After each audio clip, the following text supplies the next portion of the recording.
Don't be afraid. I am Mysterio. And cut to this ugly thing right here. Hello everyone, I am Madam Melkin, the one and only one. And this is my Adeptus Mechanicus army. Well, kind of. Sorta. Those are kind of out of the way right now. As you can see that I am currently repainting this army into the blue color. As you can see from these crawlers here in the back that they were all once red. But for now, they're going to be changing to another color. And as you can see, this guy's a gun-toting weirdo with a gun, if you can see that, over in front of him, even though he's got one over there in the back because he should be a duelist, even though he can't carry both at the same time. But I'll make him carry two guns at the same time just because that's what I've always wanted him to do. And so that's why he's going to do that. Because that's how it should be. But really, this video really isn't about this entire army, even though I could very easily make one about this. This is mostly about, because really, if I might just decide to make a video about this army for another day. But really, this video really isn't about this army in general. It's really about the elephant in the room, the obvious thing that stands out above all of them, and that is this guy over here. As you can see, when I see a Kastelan Robot, there's two things that I see. I see either Mysterio, the other thing I see is a goldfish piloting a giant robot. But in this case, I decided to do both. It is piloted by a goldfish who happens to look like Mysterio. Or it's just Mysterio who's come to the 41st millennium because that's where he should be. Now if you excuse me as you see my greasy ugly hand right there, I now have this guy. Please excuse the shaking as there really isn't anything I can do about that right now. But for now, I got this guy here, and you can see how he looks right now. I put a lot of effort in making this guy look as close as I can to this guy, even though there's a little bit of embellishment here on his knee pad right there, just because Kastelan Robot stuff and all that kind of things. That the shadow there, ignore that thing on his chest right there. And really, he's come out really well.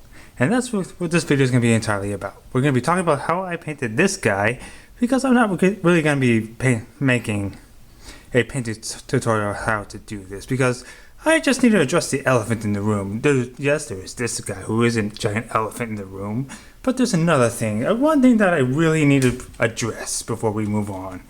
Look at what happened to this thing, this patio where I constructed and painted all my models.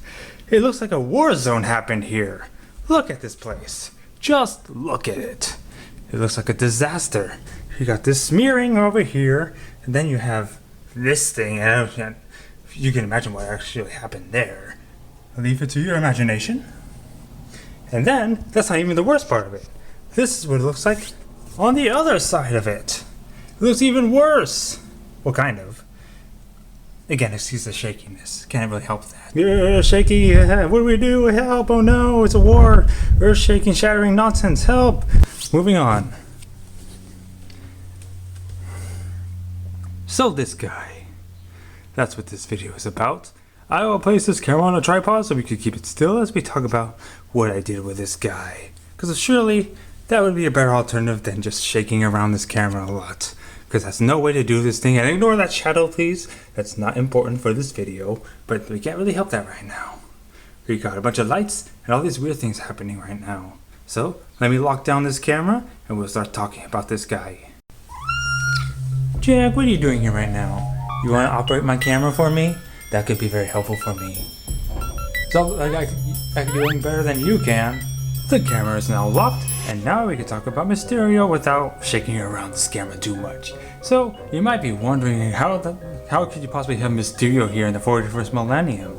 Well, a few lore masters will let you know, but the truth of the matter is that the Marvel Cinematic Universe and 40K are actually in the same universe. They don't like to tell you that all that often because they don't really want to keep ties with that too much. But that's actually the truth of the matter.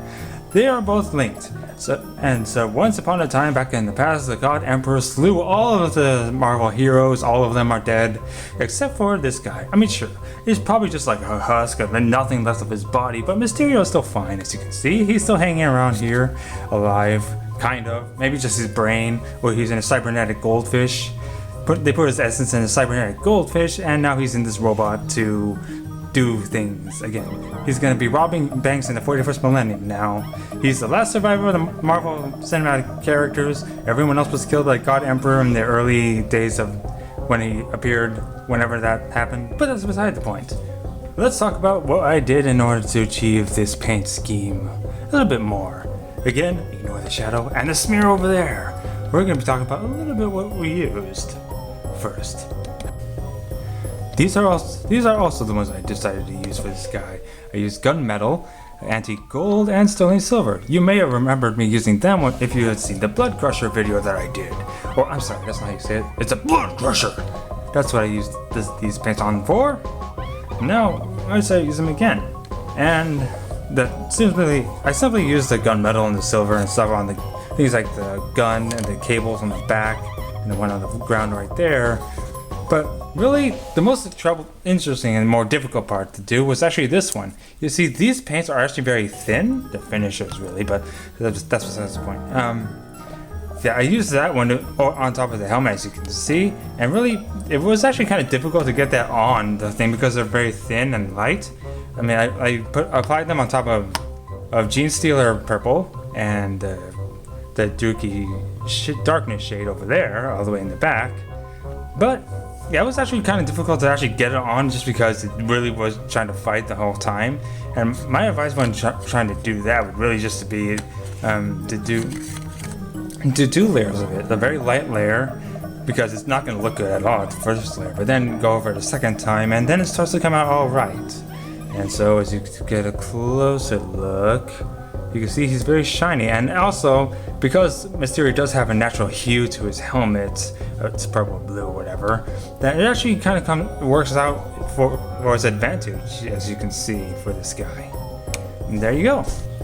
And I guess I should point out what I actually used the Emperor's Children color for. I kind of, since there's no cape really, I decided to put it in a few places. For example, the voice box in the center of him, right up there, actually has Emperor's Children on him. There's those few studs here, the spikes that are at the seals of the helmet to the collar. Those are also painted in the color because really there's no cape. You can't put the pink color on the pendant. There's no pendant, so I had to choose another place to put it, and I decided to do that on the voice box and on the spikes there. And also, I might decide to put some more on things like that, but I already have the art code on, so there's really no point in doing that. And I don't think I'm going to go that far anyway, and so that's really all I really needed to do. I mean, really, as you can see on this cable, a little too much Nolan oil went on it, but that. Let's see. Nope, that's not gonna help. But still. And from there, I believe I'm gonna be signing off for now. I hope you found this very insightful and how you could possibly make some weird fictional characters and add them into 40K, which is what I decided to do with this guy. And with this army over here, maybe I'll do some more in the future. But for now, we're gonna be signing off. I hope you found this useful and insightful, and what you could possibly do with your little figures if you have the inkling to make some really unique characters and add them into your own armies, which is what I decided to do with these guys. Because yeah, I do have the standard look, what I think the Kastelan Robots would look in this force, but sometimes you just need to have an embellishment and a central figure, because that's a good idea to do with any army, because you do need a centerpiece for your armies. Alright? Thank you everyone for watching. I hope you found this useful again. And thank you for your time. And goodbye.